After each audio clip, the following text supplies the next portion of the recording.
Hi-ho, Tudor-minded people. It's Philadelphia Carey for Tudor Time Machine. Today's word is mumbudget.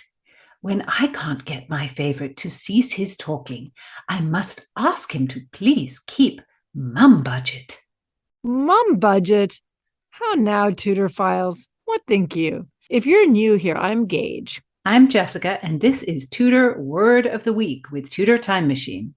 Mumbudget is a Tudor word that is made up of two familiar words. And one has a familiar meaning. That's the mum. Though in this case, it's not the sense of your loving mum. Or the lovely flower. I do love yellow mums. But the mum in this word means silent. Keeping mum.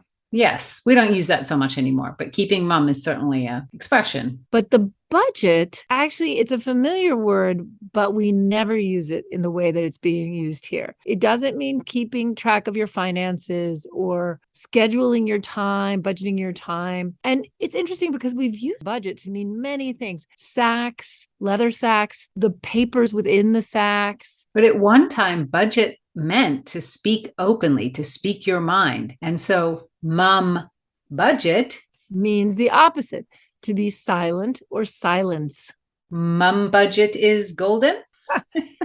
Doesn't have the same ring. It's a funny word. But that's probably why Shakespeare used it in his comedy, The Merry Wives of Windsor. Of course, we love that play, but we don't know exactly when the first performance of that play was. But there is a record of payment for performance in 1604 at the banqueting hall at Whitehall Palace in the Revels accounts. In The Merry Wives of Windsor, Shakespeare uses one of the most famous and popular characters he ever created. The old knight Falstaff. Falstaff appears in 3 of Shakespeare's plays. And in a 4th play, the characters discuss his death because audiences loved him and wanted to know what happened to him. I think it's kind of interesting that Shakespeare kills him off. He probably didn't want to deal with him anymore.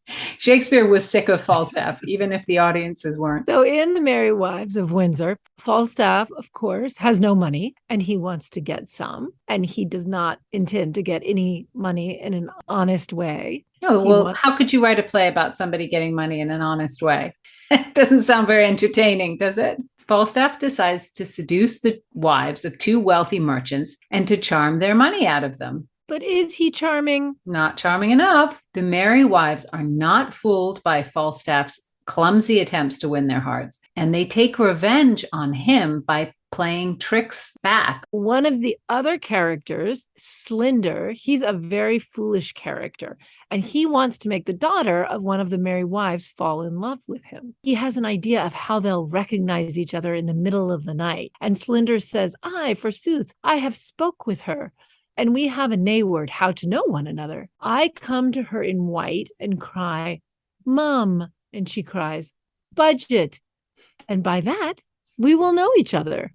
But unsurprisingly, there are a lot of definitions of mum budget. And some seem to be expressing a phrase like to be silenced. And some near a less polite shut up. They're yelling, "Shut up, shut up."